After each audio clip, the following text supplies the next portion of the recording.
તમારી મારી જે પસીનાની ખૂનની કમાણી છે સાહેબ, આપણે લોહી રેડીએ છીએ આમાં. મહેનત કરે માલધારી, મહેનત કરે પશુપાલક, મહેનત કરે ખેડૂત, અને મલાઈ આ ભાજપના આખલાઓ ચરી જાય છે. 38 વર્ષ પહેલા ગુજરાતમાં બનેલી ઘટના ફરીથી પરિવર્તિત થઈ છે. મેં કીધું શું થયું? મને કે આપણા ખેડૂતો અને માલધારીઓ ઉપર લાઠીચાર્જ કરવામાં આવી છે, એને આંસુ ગેસના ટીયર ગેસના આંસુ છોડવામાં આવ્યા છે, અને એક ખેડૂતનું એમાં મોત થયું છે. મિત્રો, આજથી 37 વર્ષ પહેલાની હું તમને વાત યાદ કરાવીશ. આ લોકોને કેટલો અહંકાર છે એની હું વાત આપને યાદ કરાવીશ. આજે માલધારીનો દીકરો છું, ખેડૂતનો દીકરો છું, હું પણ ખેતી કરું છું, હું પણ મિત્રો ડેરીએ દૂધ દેવા મારે ત્યાંથી પણ જવાય છે. મને ખબર છે તમારા એક એક પીડાની વાતની મને ખબર છે. હું કોઈ મુખ્યમંત્રીનો દીકરો નથી અને હું થવા પણ નથી માંગતો. હું આપણા સામાન્ય જન્મમાંથી આવું છું, ખેડૂત પુત્ર છું. મને એ ખબર છે કે આપણે ખોળ કપાસિયાના ભાવ કેટલા છે. આપણે દૂધ માટે મહેનત કરીએ, માલ રાખીએ, ગાયો ભેંસો રાખીએ, ગાયો ભેંસોને આપણે ઉછેરીએ, એને મોટા કરીએ, દૂધ આપણે દોઈએ, અને દૂધ દોયા પછી મંડળીએ આપવા જઈએ દૂધ, તો વિચાર કરો, આ તો અંદરૂની વાત સાંભળી રહી છે. સાચું ખોટું તમને વધારે ખબર હશે. સાહેબ, દરેક માણસ લૂંટનો ભાગીદાર બને છે, બબે દોરા ઓછા રાખે છે. આ વાત સાચી છે? સાચી હોય તો હાથ ઊંચો કરો. બબે દોરા ઓછા રાખે છે. હવે લૂંટ અહીંથી અટકતી નથી. 2 દોરા ઓછા રાખવામાં આવે, ફેટમાં ગડબડો કરવામાં આવે, અને એનાથી ઉપર જાય, પછી દૂધ અને એનો પાવડર મિલાવટ કરી અને તમારી મારી જે પસીનાની ખૂનની કમાણી છે સાહેબ, આપણે લોહી રેડીએ છીએ આમાં. મહેનત કરે માલધારી, મહેનત કરે પશુપાલક, મહેનત કરે ખેડૂત, અને મલાઈ આ ભાજપના આખલાઓ ચરી જાય છે. મિત્રો, ગાયોને દૂરથી તમે જુઓ કે ગાય આવતી હોય, આપણે એમ થાય ગાય માતા આવે છે, આપણે પગે પડીએ, પણ નજીક આવે ને તો ખબર પડે આ તો આખલો છે. સાચું કે નહીં? મિત્રો, આ લોકો સેવાના નામે ચડી બેઠા છે, ડેરીઓમાં ચડી બેઠા છે, ડેરીઓમાં લૂંટ ચલાવે છે. તમે વિચાર કરો, હું એટલા માટે કહી રહ્યો છું, 36 વર્ષ પહેલા કોંગ્રેસની સરકાર હતી. ખેડૂતોએ આંદોલન કર્યું. મને લાગે છે ત્યાં સુધી સાબરકાંઠાની ઘટના છે. ખેડૂતોએ આંદોલન કર્યું. આંદોલન કર્યા પછી ખેડૂતોને ગોળીએ ધરબી દેવામાં આવ્યા હતા. 10 ખેડૂતોના મોત થયા હતા. આ વાત સાચી છે? સાચી છે કે નહીં? અને મિત્રો, આજે મારે આમ તો હું પર્ટિક્યુલરલી કોઈ વ્યક્તિમાં નથી પડતો, પણ મારે કહેવું પડે કે 34, 35, 36 વર્ષ પહેલા કોંગ્રેસે ખેડૂતો પર ગોળીઓ વરસાવી. કોંગ્રેસના જે તે વખતના મુખ્યમંત્રીઓ અને એમના જ લાડાઓ અત્યારે કોંગ્રેસમાં ગોઠવાણા છે. આ લોકોએ જે તે વખતે ખેડૂતો ઉપર ગોળીઓ ચડાવી, તે દિવસથી મારો ખેડૂત નક્કી કર્યું છે કે આ કોંગ્રેસને લાત મારવી છે. હવે સાંભળજો, ત્યારે માધવસિંહ સોલંકીને 149 સીટ આ ગુજરાતની જનતાએ આપી. આપણે લોકો ભાજપને 161 સીટ આપી. કેટલી? 161 સીટ આપી. ભાજપે નક્કી કર્યું કે ખેડૂતોની જરૂર નથી, માલધારીઓની જરૂર નથી, લૂંટો જેટલું લૂંટાય એટલું, અને ખેડૂતોને પણ જો આંદોલન કરે તો આંદોલનને કચડી દો. મિત્રો, અને જે દિવસે 14 તારીખે, મેં એટલા માટે કહું છું કે મને ફોન આવ્યો, ખબર પડી 4 દિવસ પહેલા જ હું હિંમતનગરમાં હતો, મને ખૂબ બધા પશુપાલકો મળવા આવ્યા હતા. મને કીધું, ઈશુદાનભાઈ, ભાવ ફેર નથી મળતો, ભાવોમાં ગડબડ થઈ રહી છે. ભાજપના કાર્યક્રમોમાં ડેરીવાળાઓ પોતાના ખર્ચા કરી નાખે, લાખો કરોડો રૂપિયાનો એમડી ના પગાર હોય, 20-40 લાખ રૂપિયા લઈને પોતાના મળતિયાઓની ભરતીઓ કરે અને આખી ડેરીને ભાજપનો અડ્ડો બનાવી દેવામાં આવ્યો છે. આ વાત સાચી કહું છું? સાચી કહું છું? મિત્રો, હું ખેડૂત ને માલધારીનો દીકરો છું. ભલે સામે કોઈ પણ ચમરબંધી હશે, તમારા માટે લડવાની ગોળી ખાવા સુદાન ગઢવી તૈયાર છે. તમે એકલા નથી. અને એ જ સાંજે મિત્રો માનની અરવિંદજીનો મને ફોન આવ્યો. વાત કરી અમે ગોપાલભાઈ ચર્ચા કરી હતા, હેમંતભાઈને, માનની અરવિંદજીને અમે વિનંતી કરી કે સાહેબ, આ 34-35 વર્ષ પહેલા જે સરકારે 149 સીટ આવ્યા પછી અહંકારમાં આવી અને મારા ખેડૂતો ઉપર ગોળીઓ ચડાવી હતી, આજ ભાજપ 161માં અહંકારમાં આવી છે અને હવે ગોળીઓ વરસાવે છે. હજી આ એક ખેડૂતનું મોત થયું છે. તમે વિચાર કરો, કોઈને ન્યાય માંગવા માટે, પોતાનો હક માંગવા માટે જો મરવું પડતું હોય તો આવી સરકારને લાત મારીને કાઢી નાખવી પડે. મિત્રો, મરવું પડે. આ હદે કેમ કોઈ ઉદ્યોગપતિ નથી મળતો? હું કોઈને મારવા માટે નથી કહેતો, પણ કોઈ ઉદ્યોગપતિ કેમ આંદોલન નથી કરતો? કોઈ આઈએસ આઈપીએસ આંદોલન નથી કરતા? એના દીકરાઓ વિદેશમાં મોજ કરે અને તમારા મારા દીકરાઓને ફી ભરવા માટે પણ આપણે હકના રૂપિયા માંગવા જઈએ અને ગોળીઓ વરસાવે. આ તમારા બાપનું શાસન છે? આ અમારા ખેડૂતોનું આપેલું શાસન છે? આ અમારા માલધારી પશુપાલકોનું આપેલું શાસન છે? અને એટલા માટે મિત્રો અરવિંદ કેજરીવાલજીને મેં વિનંતી કરી કે હવે 54 લાખ ખેડૂતો તમારી રાહ જોઈ રહ્યા છે. તમારે આવવાનું છે. अरविंद जी एक शब्द वगैरह मैंने કીધું कि आप बोलो तब मैं आने के लिए तैयार हूं और इन किसान और पशुपालकों के लिए गोली खाने के लिए भी तैयार हूं. મિત્રો, 30 વર્ષ કોંગ્રેસે શાસન કર્યું, આપણે ન ગમ્યું, આપણે ઉખેડીને ફેંકી દીધું. 30 વર્ષ પછી ભાજપનો અહંકાર, 161 સીટ, હવે એને ઉખેડવાનો સમય આવી ગયો છે. કેમ? ત્યારે જયારે આ 87માં ગોળીઓ ચાલી ને 1987માં, ત્યારે ભાજપની 11 સીટ જ હતી, ત્રીજો પક્ષ હતો. આજે આમ આદમી પાર્ટીની 5 સીટ છે, ત્રીજો પક્ષ છે. એ જ મુહૂર્ત, એ જ સમય, એ જ સ્થળ, એ જ ઘટના. માત્ર ફરક એટલો છે કે ત્યારે ભાજપ આવતી હતી, આ વખતે આમ આદમીનો સૈનિક આવી રહ્યો છે. સાહેબ, તૈયાર થઈ જાઓ. તમે એકલા નથી, ખેડૂતો એકલા નથી, પશુપાલકો એકલા નથી. હજી અમે તમારી પાછળ ગોળી ખાવા માટે તૈયાર બેઠા છીએ. હું જયારે મને ખબર પડી, હું બીજા દિવસે 15 તારીખે પશુપાલક જે અશોકભાઈ ચૌધરી જેમનું નિધન થયું, એમને સ્મશાન યાત્રામાં પહોંચવાનો પ્રયાસ કર્યો. મિત્રો, હું એમના ઘરે ગયો. મિત્રો, આંખમાં આંસુ આવી જાય. તમે કલ્પના કરો, એમના ઘરમાં 2 ઈંટ ઉપર છાપરું નથી. જે ખેડૂતનો પશુપાલકનો મૃત્યુ થયું છે, ઉપર છાપરું નથી રહેવા દીધું. મિત્રો, આજે મારે આપણે હાથ જોડીને વિનંતી કરવી છે કે અશોકભાઈ એક ઉપર ગોળી નથી ચાલી. આ ભાજપે અશોકભાઈને નથી માર્યા, માત્ર એકને.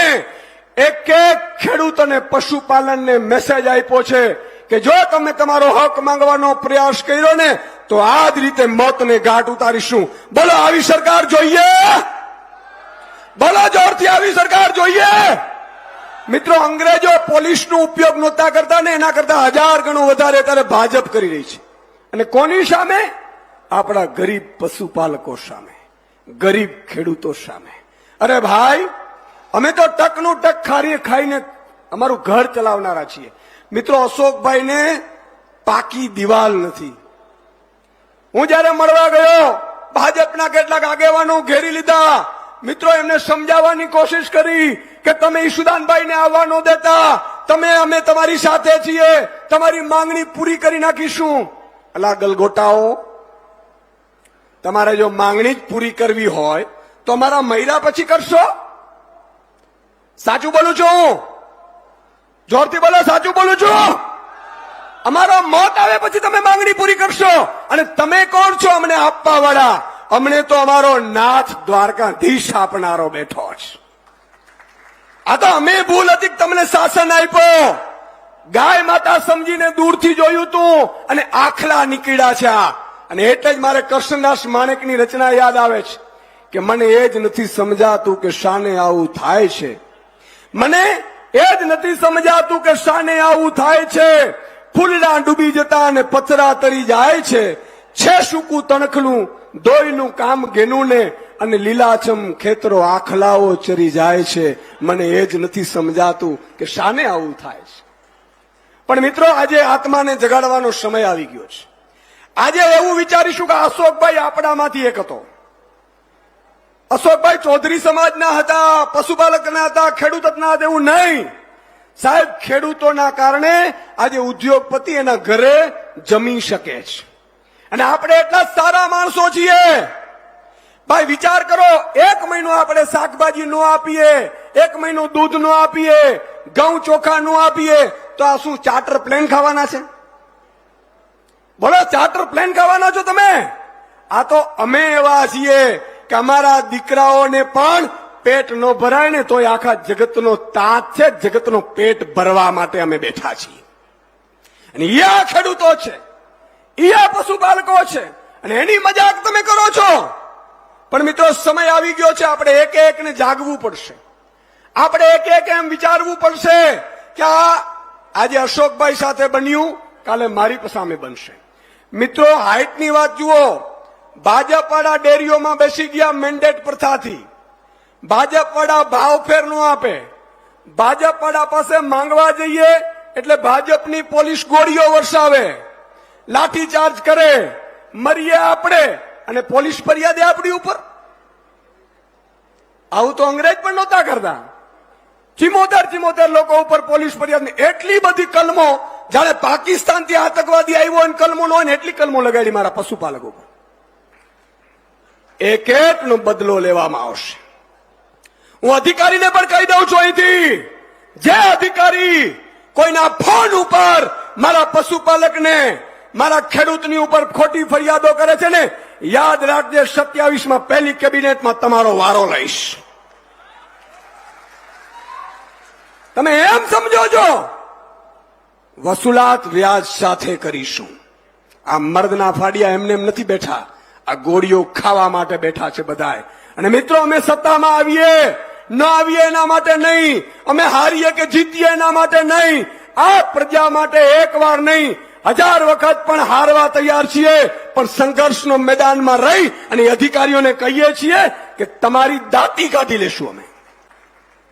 એક પણ ખેડૂત પશુપાલક ઉપર ખોટો કેસ થયો, હું જયારે ગયો, મિત્રો, ધ્રુજાવી દે એવી ઘટનાઓ બની છે.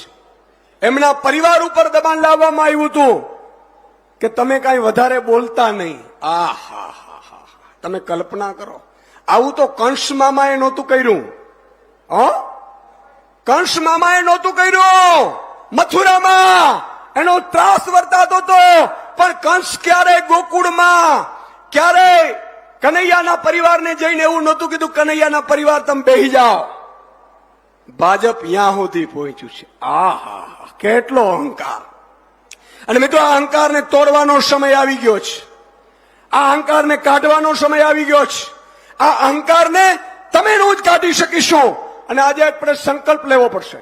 મિત્રો, માનનીય અરવિંદજીએ, ભગવત માન સાહેબ થોડી ક્ષણોમાં પહોંચી રહ્યા છે. એમણે એવું નક્કી કર્યું છે કે 54 લાખ ખેડૂતો માટે, પશુપાલકો માટે જે પણ કરવું પડે. આ તો શરૂઆત છે. अभी ये तो ट्रेलर है, पिक्चर अभी. जोरથી બોલો, પિક્ચર અભી. મિત્રો, આ એક સભાની શરૂઆત છે. ગામડે ગામડે ખેડૂતો, પશુપાલકોને જાગૃત કરીશું. અને મને ખબર છે મિત્રો, ડેરીમાં જે ભ્રષ્ટાચાર થાય છે, ડેરીમાં જે તમને ને મને લૂંટવામાં આવે છે, એ પારદર્શી જો કરવામાં આવે, ભ્રષ્ટાચાર રહિત, તો એક ખેડૂતને દૂધનો લીટરે ભાવ તો મળે જ. ભાવ ફેર તો 40% મળે જ. પણ એની સાથે સમજો, એની સાથે તમારી હજારો લાખો કરોડ રૂપિયા વર્ષે તમને વધુ મળે ને, એવી પરિસ્થિતિ પણ પેદા થઈ શકે એમ છે. અમે અભ્યાસ કરી રહ્યા છીએ. એકવાર તમારે હવે 35 વર્ષ પહેલા બદલાવાનું નક્કી કર્યું હતું એવું બદલાની નીકળવાની ભાવના સાથે નક્કી કરવાનું છે. મને ઘણા બધા લોકો મળવા આવે છે. હમણાં પલ્સ કંપનીમાં લૂંટાયેલા બિચારા લોકો પણ છે હે ને, કેટલા લોકો છે. તમે જુઓ આ કંપનીઓ બૂચ મારીને વહી ગઈ છે. ચિંતા ન કરો, ખેડૂતો પરેશાન છે, પશુપાલકો પરેશાન છે, બેરોજગાર યુવાનો પરેશાન છે, પણ આ બધાનો ઉકેલ શું છે ખબર છે? વિસાવદરવાળી કરો. શું છે? શું છે? જોરથી બોલો, શું છે? વિસાવદરવાળી કરો. વિસાવદરવાળી કરો એનો મતલબ ભાજપને લાત મારો, ઝાડુને આમ આદમી પાર્ટીના નેતૃત્વને લાવો અને તમારે જે પણ સમસ્યાઓ પ્રશ્નો છે એનો 5 સાલમાં ઉકેલ લાવો. બાકી બધી ફરિયાદો મૂકી દો, હવે આવેદનો મૂકી દો, રજૂઆતો મૂકી દો, બધું થઈ ગયું. કોઈ પાસે આશા રાખવાની જરૂર નથી. તમે વિચાર કરો, વિસાવદરમાં માનનીય ગોપાલભાઈને જનતાએ 3 ગણી લીડથી જીતાડ્યા. આવું બધે કરવાનું છે કે નથી કરવાનું? હાથ ઊંચો કરીને મને વચન આપો, પછી મારું પૂરું કરું વચન. પાકું પાકું કરવાનું છે. ખોટા વિડીયો આવશે તો, પાકિસ્તાનની વાત લાવશે તો, રાવણ જેમ ભગવાનને આગળ કરશે તો, બસ આ વાત મારે તમારે સાંભળવાની છે મિત્રો. એટલું જ તમે ધ્યાન રાખજો. અમે હાયરા, ફરીથી જનતાએ જીતાડવાની શરૂઆત કરી. અમે હાયરા તો મતથી હાયરા છીએ, આ હિંમતથી નથી હાયરા. હું વારંવાર કહું છું અને આજે પણ કહું છું, આમ આદમી પાર્ટીની 150 સીટ સાથે સરકાર બનાવો. 5 વર્ષમાં જો પશુપાલકને, ખેડૂતોને જો ઉદ્યોગપતિ જેવું ન બનાવી દઈએ તો ઈશુદાન ગઢવી આજીવન રાજનીતિમાંથી સંન્યાસ લઈ લેશે. આ સપના સાથે આવ્યા છીએ, વિઝન સાથે આવ્યા છીએ અને મારી 3 માંગણી અહીંયાથી કરીને પૂરી કરીશ મારું પ્રવચન.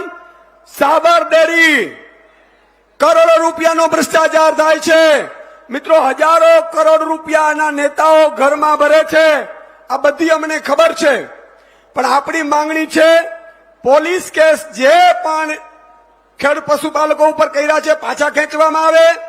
બીજી માંગણી, જે અશોકભાઈ ચૌધરી મૃત્યુ પામ્યા છે સાહેબ, એમની હાલત દયનીય છે પરિવારની. એમને સરકાર 1 કરોડ રૂપિયો આપે અને સાબરડેરી 1 કરોડ રૂપિયો સહાય આપે. બોલો આ કરવું જોઈએ કે ના કરવું જોઈએ?